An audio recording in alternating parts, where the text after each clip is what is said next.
I used to think a mailbox was just a mailbox, a square of steel and plastic bolted into a post at the end of a driveway, a place where bills came and catalogs gathered dust. But out here in Willow Creek Estates, a mailbox is a symbol, a line in the sand. And mine? Mine was about to start a war. It's a Thursday morning when the first crack shows. The sun creeps across the manicured lawns of my cul-de-sac, bouncing off two-story brick homes that all look the same, except mine. Mine's got hand-planted jasmine crawling up the porch rails, a rocking chair that belonged to my grandmother, and a mailbox I painted deep forest green to match the shutters. Custom built. My son designed it as a school project. It even had our last name carved into the side. Reynolds. I'm sipping my coffee when I hear the engine.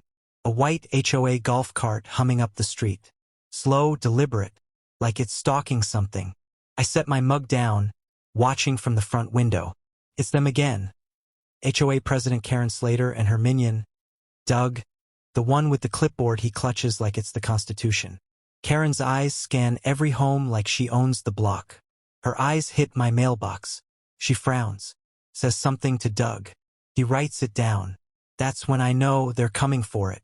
First, I brush it off. Maybe they're just checking for weeds. But there's a pit forming in my stomach, and it doesn't come from the coffee. It's from experience. Because ever since my family moved into Willow Creek 3 years ago, the only black family on the street, we've felt the rules bend around us like invisible tripwires. Started small. A note about our trash cans being out too long. A warning about the excessive height of our sunflowers. Then, a complaint about my niece's birthday party being too loud, even though it ended before 9 p.m. Each time, Karen was the one who filed it. Each time, I let it slide. I told myself, don't give them a reason. Don't be the angry black family. Just live your life, quiet and proud. But when you walk on eggshells long enough, eventually, they crack. That evening, my wife, Deja, notices the HOA newsletter on the porch. Folded crisp. It smells like fresh ink and fake concern. She flips to the back and reads aloud. Effective immediately, all mailboxes must conform to standard HOA design. No personalization, logos, or custom builds allowed. Non-compliant boxes will be removed without notice. I feel my heart sink. Deja looks at me. They mean us. Of course they do. Because I've walked this street long enough to know this wasn't about mailboxes. It's about control. About reminding us we don't quite belong here. About erasing the little pieces of ourselves we dared to plant in their pristine world. And tomorrow morning, I get up early. Because I have a feeling I'm going to need to watch that mailbox closely. The next morning, it's gone. No warning. No notice. No explanation. Just a jagged hole in the earth where my son's handmade mailbox used to stand. The soil's still damp. A few splinters scattered in the grass like bones. My name, Reynolds, now reduced to a broken panel lying on its side. For a second, I don't move. I just stare. My chest tightens like I've been punched in it. Babe! Deja calls from the door. What? She sees it. Her hand goes to her mouth. They really did it. I nod slowly, jaw clenched, heart pounding. I already know who they are. Doug's golf cart tire tracks are still visible in the dew-covered street, cutting across the curb like a signature. And down at the corner, I see Karen Slater. Lemon-yellow cardigan, arms crossed, chatting with her neighbor like nothing happened. I walk over, not storming, not shouting, just steady, controlled. But inside, a volcano's starting to rumble. Morning, Karen. I say, voice even. She turns, all saccharine smile and faux innocence. Oh, hi, David. Lovely day, isn't it? I nod toward the hole. You know anything about my mailbox?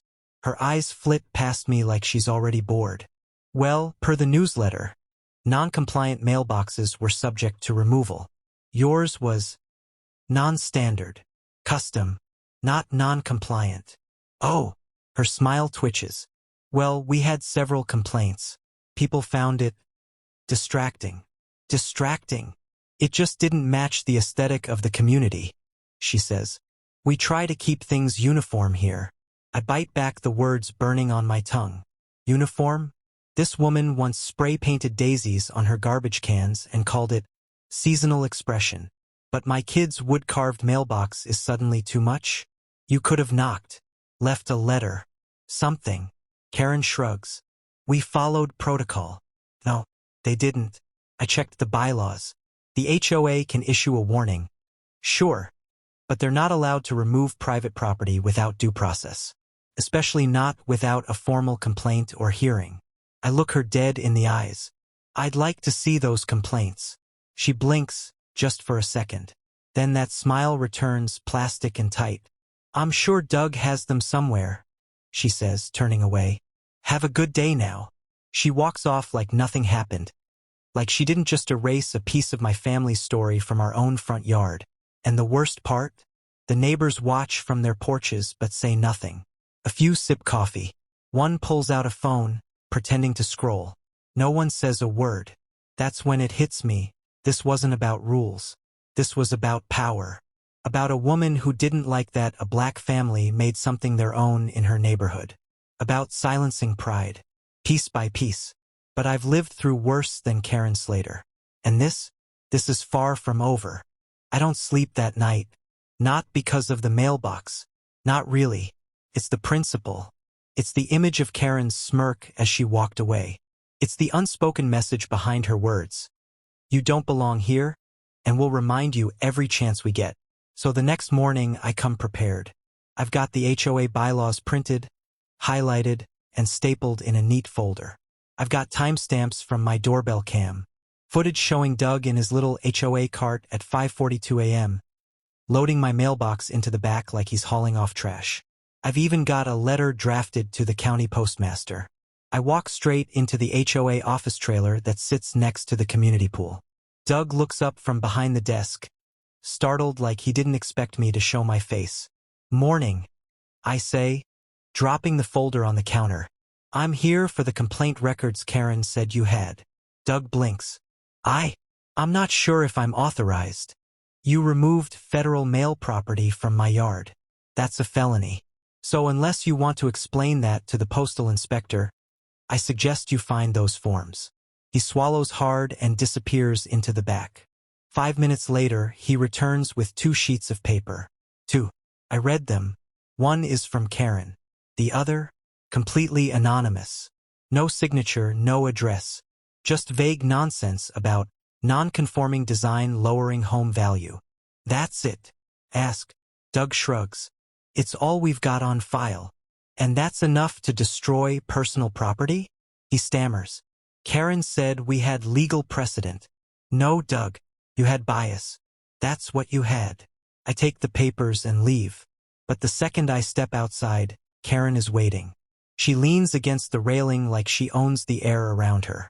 Is there a problem, David? She asks sweetly. You know there is. You broke the law. Karen smiles like she's been expecting this. Actually, your mailbox was an unapproved structure. The HOA guidelines are clear. We warned you. No, you targeted me. There are 4 other homes on this block with custom boxes. You didn't touch theirs. She doesn't blink. Maybe yours just drew more attention. There it is. The veil slipping. The way she says, attention, like it's synonymous with unwanted. Like presence itself is a crime. Let me be clear, I say. You touched my property again. I will file criminal charges. Tampering with mailboxes is a federal offense. Karen straightens her posture, eyes cold. You can threaten me all you want, Mr. Reynolds, but the HOA is within its rights. This community has standards, and I meet every single one. You just don't like who I am while doing it. Her jaw clenches. Silence. And then she says flatly, you should be careful with how you speak to me. That's all I need to hear. I go home, but I don't go quiet. I start pulling footage from my security cameras. I interview neighbors quietly at first. A Latina family down the street admits Karen warned them to keep decorations culturally neutral. A retired black veteran 2 blocks over says the HOA fined him 3 times for overgrown grass that was shorter than the white neighbors. Pattern, harassment, discrimination. It's all adding up. I create a group chat, Willow Creek Watch. Within a day, 15 neighbors join. Stories flood in. Photos, screenshots of texts. One woman sends a video of Karen telling her that families like yours bring down the curb appeal. Deja builds a timeline while I draft an open letter. That weekend, I install a new mailbox. But this one isn't just custom. It's military grade, reinforced steel, tamper-proof bolts, the kind of thing that could survive a hurricane or a Karen. I paint it jet black with bold gold letters. Reynolds. And just in case they think about touching it, I mount a small plaque at the base, installed under U.S. Postal Service guidelines. Tampering is a federal crime. Monday morning, Karen drives by. She slams the brakes so hard her sunglasses slide down her nose. She stares at the mailbox like it slapped her. Then she sees the solar-powered camera mounted right above it. Blinking red. Recording. I wave from the porch. She doesn't wave back. Because now, she knows. I'm not going away quietly. And the next time she steps out of line, I'll be ready to make it very public. It all comes to a head at the monthly HOA meeting. Normally, these things are sleepy affairs. A dozen bored residents, folding chairs in the clubhouse, Karen standing at the front like she's delivering a sermon. But this time, the room's packed. Folks who've never shown up before. Young families, older retirees, even that quiet couple from the far end of the cul-de-sac. File in, faces tight with curiosity. They've heard the whispers. About the mailbox. About Karen. About the chat group now buzzing with screenshots and testimonies. And tonight, I'm not just attending. I'm speaking. Karen sees me walk in, manila folder in hand, and stiffens behind the podium. Doug's already sweating, shuffling papers like they'll protect him. Karen clears her throat and starts the meeting like nothing's wrong. Before we begin, she chirps, I'd like to remind everyone to remain respectful and keep comments to 3 minutes. I raise my hand. She falters. Yes, David. Her voice is clipped.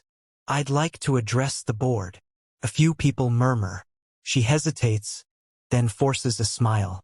Of course, as long as it's brief. I step to the front. 3 weeks ago, my mailbox was removed by this HOA without proper notice or legal authority. That mailbox wasn't just custom, it was legal and protected under federal guidelines. I open the folder, pull out the doorbell cam photo. Doug, crouched beside my property at dawn, wrench in hand. Murmurs ripple through the room. Karen interjects. The HOA followed protocol. Your mailbox was flagged in our compliance survey. There is no record of that survey, I interrupt calmly. In fact, only 2 complaints exist. One anonymous. One from you. She smirks. As president, I have the right to report violations. You do. But you don't have the right to enforce punishments selectively. I flip to the next page. 4 printed photos of other homes in the neighborhood, all with custom mailboxes. All untouched. These were taken last week. None matched the HOA's standard design. None were removed. What's the difference? Karen's face flushes, but she pushes through. This isn't a courtroom, Mr. Reynolds. You're trying to twist a simple enforcement of rules into something personal. I meet her gaze. Is it personal when a Latina homeowner is fined for a wreath with the Mexican flag, but her neighbor's Irish shamrock banner gets a cute in the HOA newsletter? Gasps. I hold up another printout, an email Karen sent a neighbor 2 months ago, shared with permission. We need to maintain a consistent image, especially with more diverse families moving in. There it is. A silence falls over the room, heavy and sharp. Karen laughs, brittle. You went digging through my emails? They were sent to residents. And those residents are tired of your double standards. She tries to pivot. This is an ambush, an attack. If you think you can bully this board. I step closer, voice low but clear. I don't need to bully anyone. I just want fairness, respect, the same rules for everyone. But you've been using the HOA as a weapon, not to protect the community but to police it. Her mask cracks then. Just a second. Her lips part like she wants to spit venom, but there's nowhere left to aim it. The room isn't with her anymore. An older man near the back stands. Karen, he says, voice firm. I've lived here 15 years, and I've never seen anyone fined more than the Reynolds family. Never seen anyone else's mailbox taken, either. You've got some explaining to do. A few people nod. One woman mutters, we should have said something sooner. Karen opens her mouth to defend herself, and then the door opens. In walks Ms. Gibbons, the regional rep from the U.S. Postal Inspection Service. I'd filed a formal report. She strides in, badge clipped to her belt, expression unreadable. Karen Slater? She says calmly. Karen stiffens. I'm here regarding an incident involving unauthorized removal of federally protected mail infrastructure. We've reviewed footage and documentation provided by Mr. Reynolds. Karen glances at me, eyes wide for the first time. You're under investigation for potential violation of Title 18, Section 1705 of the U.S. Code. The room goes dead silent. And for the first time since I moved into Willow Creek, I see Karen Slater take a step back. She's not smiling now. She's swallowing hard. And I'm just getting started. Karen's composure doesn't last long. The moment the postal inspector finishes speaking, Karen stammers, this is outrageous. I was just enforcing the rules. I didn't remove anything. I authorized Doug to handle compliance issues. Doug, sitting 2 chairs down, immediately leans back and lifts both hands like he's surrendering to the cops. Oh no, don't drag me into this, Karen. You told me it was HOA approved. You ordered me to remove that mailbox. She wheels around to glare at him. You're on the compliance committee. Doug blinks. I clean the pool and manage the landscaping contracts. I don't make enforcement decisions. The inspector turns to Doug. Sir, I'll be taking a formal statement from you after this meeting. Removal of federal mail receptacles without authorization is a serious matter. We'll also need to subpoena your internal communications with Ms. Slater. Karen's face drains of color. She tries to retake the floor, forcing a tight smile. Let's not turn this into a spectacle. We're a community, not a courtroom.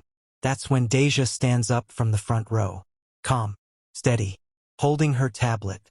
I think the community deserves transparency.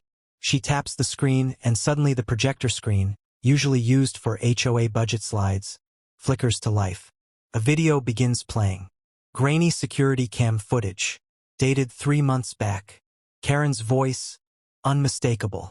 I don't want to see another jungle-themed wreath or African flag colors. We have an image to uphold. A woman's voice, trembling, replies, that's my family's heritage. Karen, then maybe this isn't the right neighborhood for you. A collective gasp ripples through the room. One man mutters, she said that to me too. When my kids chalked up the sidewalk, Karen scrambles toward the front. Turn that off. You don't have permission. Deja stares her down. Actually, this was voluntarily shared by the resident, who recorded it after a compliance inspection on their Ring camera. You remember Mrs. Alvarez? Karen opens her mouth, closes it. Her hands shake. This is a witch hunt, she snaps. You people are twisting my words. No, I say, stepping forward. We're holding you accountable. I turn to the room.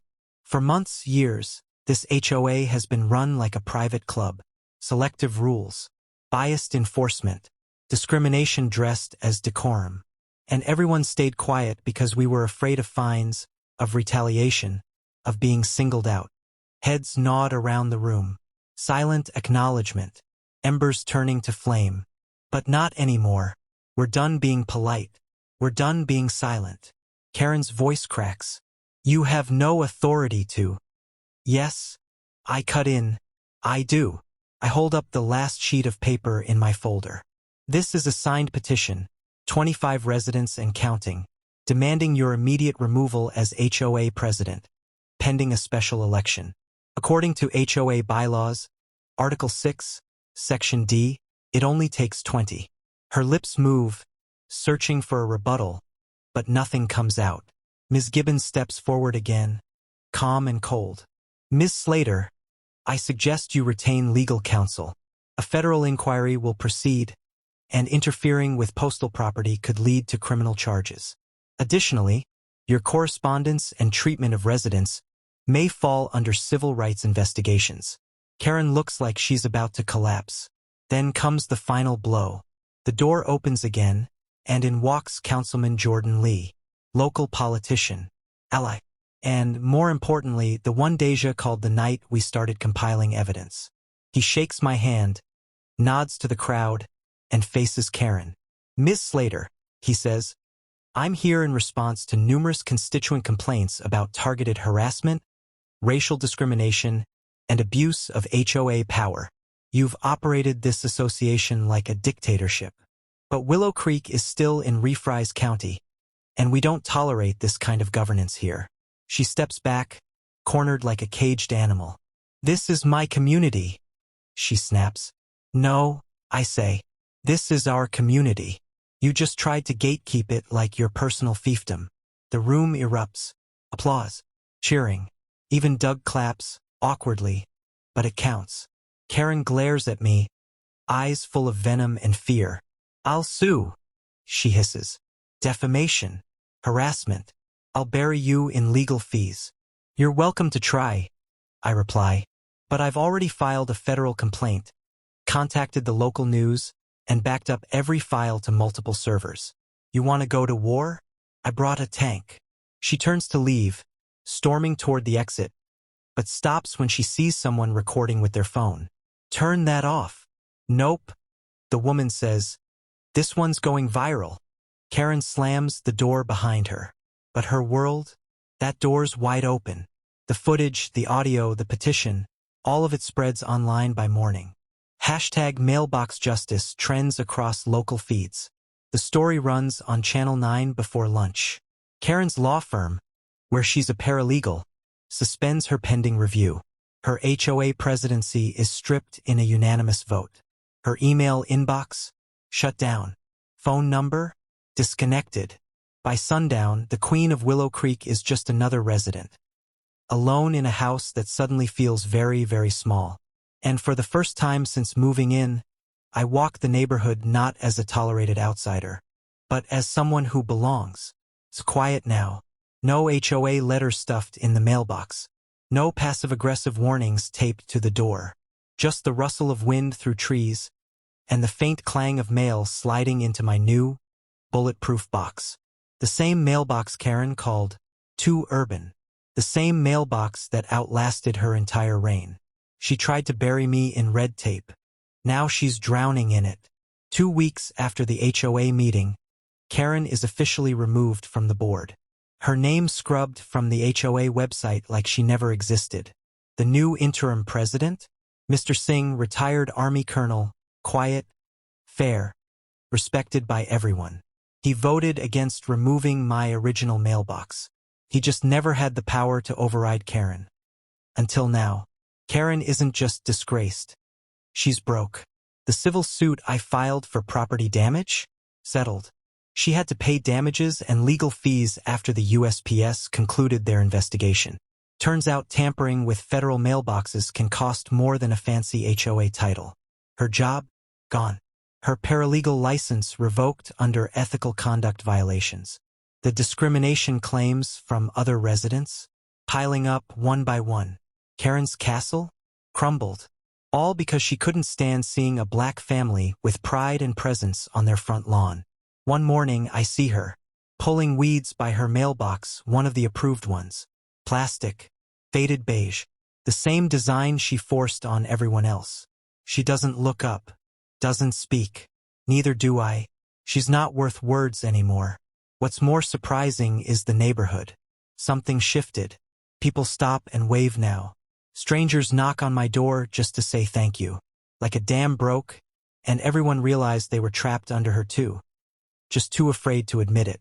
Mrs. Alvarez brought over tamales and shared how Karen once told her to translate HOA letters into proper English. Mr. Green, who'd never said more than a grunt before, offered to help repaint my fence. And the Jenkins twins? They wrote me a handwritten letter that said, "Thanks for standing up. Now we know we can too." Turns out it only takes one person standing up to show others they've been kneeling too long. The best part? My son. He was quiet through the whole ordeal. Watched it all with wide eyes and clenched fists. I kept telling him, "We're gonna fix this. Just wait."